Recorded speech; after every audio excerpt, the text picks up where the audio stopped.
Assalamualaikum warahmatullahi wabarakatuh. Alhamdulillah, wassalatu wassalamu ala rasulillah. Pada kesempatan kali ini, perkenalkan saya Dani dan teman saya Mas Santoso. Pada kesempatan kali ini, kami ingin mempraktikkan bagaimana tata cara bersuci dan sholat tatkala dalam kondisi sakit. Sebelumnya perlu saya jelaskan terlebih dahulu bahwa bagi orang yang akan melaksanakan sholat, bersuci itu hukumnya adalah wajib, baik dengan berwudu ataupun tayamum. Adapun Allah memberikan keringanan untuk bertayamum bagi orang yang dirasa ketika dengan berwudu akan lebih membahayakan penyakitnya.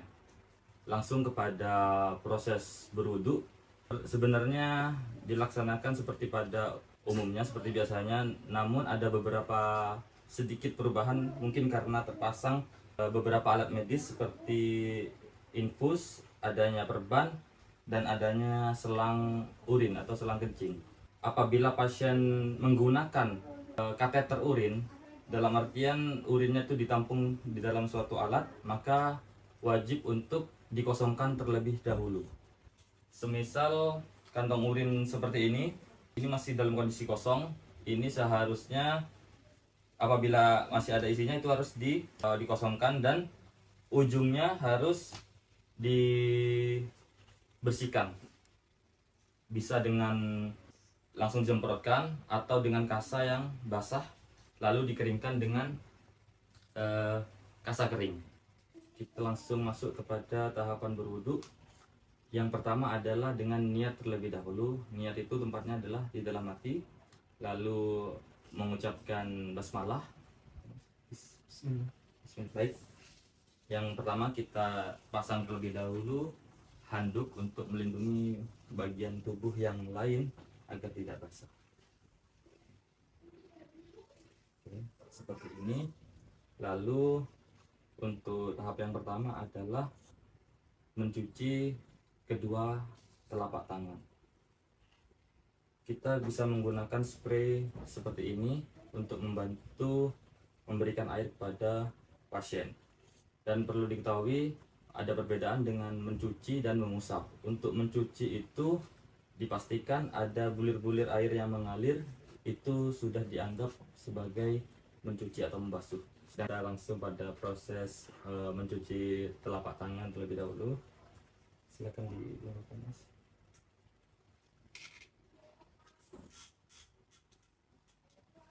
Dicuci, kemudian sela-selanya dicuci, punggung-punggungnya. Untuk yang ada plesternya ini cukup diusap saja, tidak perlu langsung basahkan. Oke, jika dirasa kurang menyeluruh bisa diulang sampai maksimal 3 kali.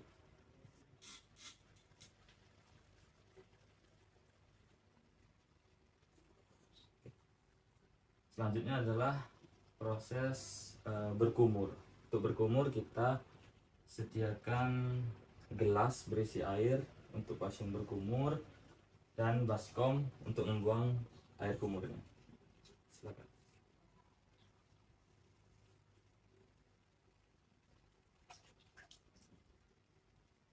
Baik, setelah berkumur, sunnah lain yang dilakukan adalah dengan istinsyak dan istinsar, yakni memasukkan atau menghirup air ke dalam rongga hidung hingga pangkal lalu mengeluarkannya. Cukup sekali jika dirasa telah basah semuanya. Sudah. Selanjutnya adalah membasuh wajah.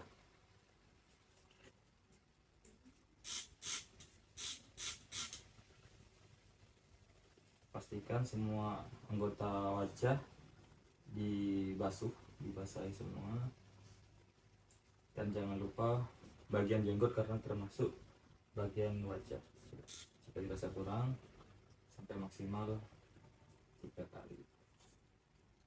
Baik, selanjutnya adalah membasuh tangan dari ujung jari kepada siku, dimulai dari yang kanan. Adapun yang terdapat balutan bisa sekitar dengan mengusap, tidak perlu sampai basah dengan membasuh ya. Dari yang ini dulu ya, dibantu dengan tangan yang kiri pakai ujung, pastikan semuanya dibasuh. Kalau tidak mampu bisa kita bantu. Oke, selanjutnya tangannya sebelah kiri. Begitu juga dengan yang ada infusnya, ini cukup diusap saja karena takut terkena pada balutan infusnya. Baik, jika semua sudah dirasa basah, selanjutnya adalah mengusap kepala dari depan hingga ke belakang, dilanjutkan sampai ke telinga. Ini cukup dengan mengusap, sekedar basah saja tangannya ya. Dengan dua tangan ya, ya ke belakang, terus langsung ke telinga ya. Selesai untuk yang bagian kepala. Dan yang terakhir adalah bagian pada kaki. Untuk kaki kita pindah dulu handuknya agar bagian bawah tidak basah.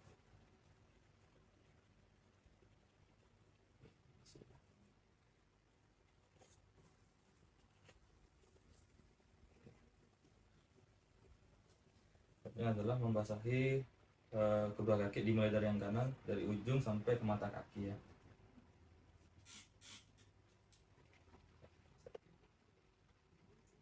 Selanjutnya yang baik, jika telah selesai membasuh kedua kaki, terakhir adalah dengan membaca doa setelah berwudu.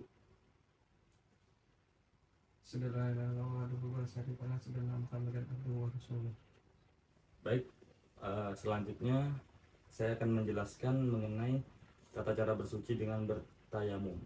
Ini dilakukan jika pasien melakukan wudhu dikhawatirkan membahayakan dengan penyakitnya. Yang pertama adalah kita siapkan nampan atau baki seperti ini untuk media mengambil debu tayamum. Kita juga bisa menyediakan debu, karena jika dirasa memang tidak ada debu di nampan ini yang tadi saya, kita taburkan sedikit debunya. Selanjutnya adalah bisa langsung menepukkan telapak tangan, kedua tangan ke dalam ya, lalu ditepuk-tepuk, dibersihkan. Bisa juga dengan ditiup, karena tapi jika ditiup dikhawatirkan debunya bertebaran. Lalu bisa langsung diusapkan ke muka satu kali, kena semuanya, dan langsung ke telapak tangan sampai pergelangan tangan semuanya. Seperti itu, cukup simpel untuk proses tayamum. Langkah selanjutnya, karena pasien sudah berwudu, saat ini masuk pada tahap sholat. Untuk sholat dilakukan seperti biasa, karena sekarang adalah sholat isya, maka tetap 4 rakaat. Tidak bisa dikosor, karena keringanan untuk kosor itu adalah bagi musafir, sedangkan untuk orang sakit tetap sholat sesuai jumlah rakaat yang ditentukan. Yang pertama, pasien bisa sholat dengan berdiri, duduk, ataupun berbaring. Saat ini pasien dengan posisi duduk dan ini sudah dalam posisi menghadap kiblat, maka pasien bisa sholat langsung dengan cara duduk.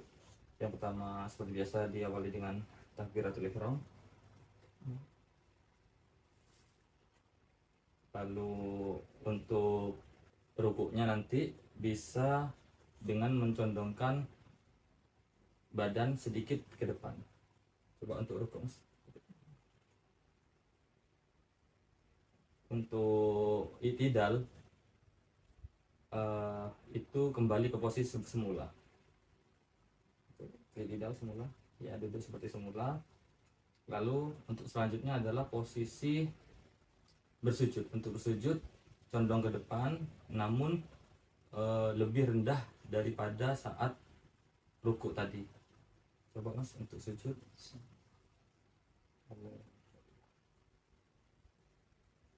Lalu duduk di antara dua sujud, kembali ke posisi semula. Ya, untuk posisi tasyahud bisa seperti posisi semula dan diikuti dengan salam kanan kiri.